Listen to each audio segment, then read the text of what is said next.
What's up, guys? Today I am welcoming you to the newest addition to the Boost Brother Garage channel, our second shop. Well, it's not much to look at yet. I am now in Southern Indiana, and this is my new shop. Mike is still in Cincinnati. Today, I'm gonna talk to you about how much it's cost to own my E92 M3 in the 6 months since I bought it. Stay tuned. Let's start off with me telling you a little bit about this vehicle. This car is amazing. Hands down, it's the most fun car that I have driven as a daily driver.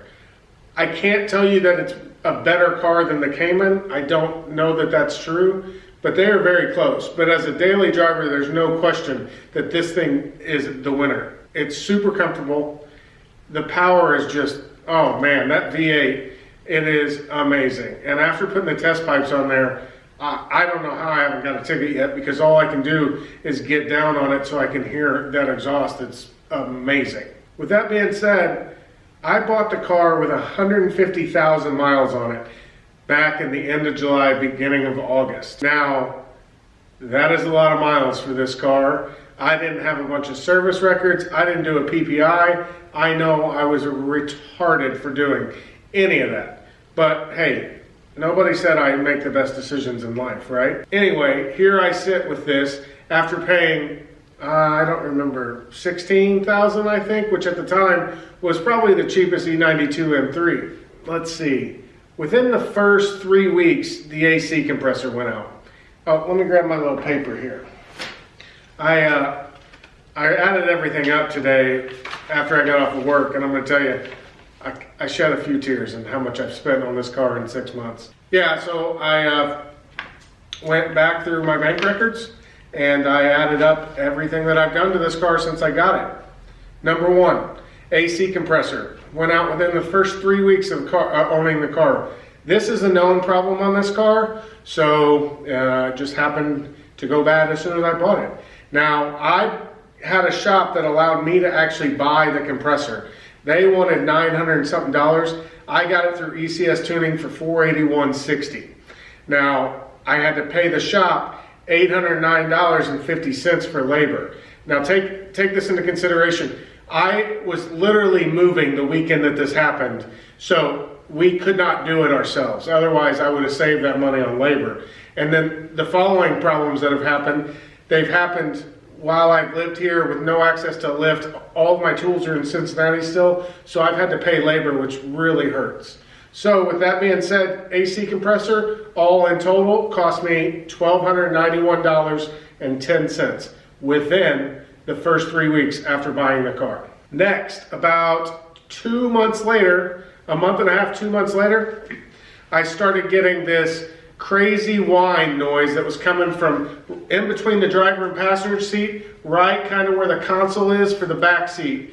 Did a little research. Turns out the center support bearing is a common problem on these. So I took it in, was gonna have the center support bearing replaced. I ordered it and a new Guibo from ECS Tuning, which I got the billet race Guibo. I figured I might as well, it wasn't that much more. So from them, I paid $523.26. Center support bearing, Guibo, and like the other stuff that you need to do this. I take it to the shop, I give them the parts. This shop's great, Full Throttle Automotive in Evansville, the best shop I've ever been to. Lets me order my own parts, he puts them on. So I take him in there, he gives me a call the next day. Hey man, I got some bad news, your drive shaft's broke. Sure enough, my drive shaft was cracked where the CV joint is that joins the two pieces together. It's a two-piece drive shaft. We did a video on it, you guys saw it. So the drive shaft was broke. Then I had to spend another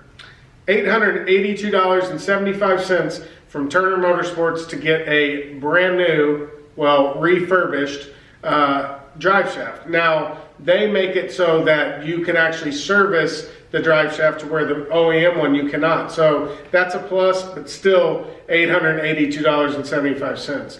And of course, while we had the car up in the air, all the exhaust was dropped, drive shaft was dropped, I said, Now's the time to do test pipes. So I spent another $383 from Turner on test pipes. All said and done, $1,789.41. So I have a whole new running drive line. Drives, everything from the transmission to the diff is brand new, right? So I'm feeling pretty good about myself. I get the car back. It's a week later. I drive up to PRI. I meet Mike.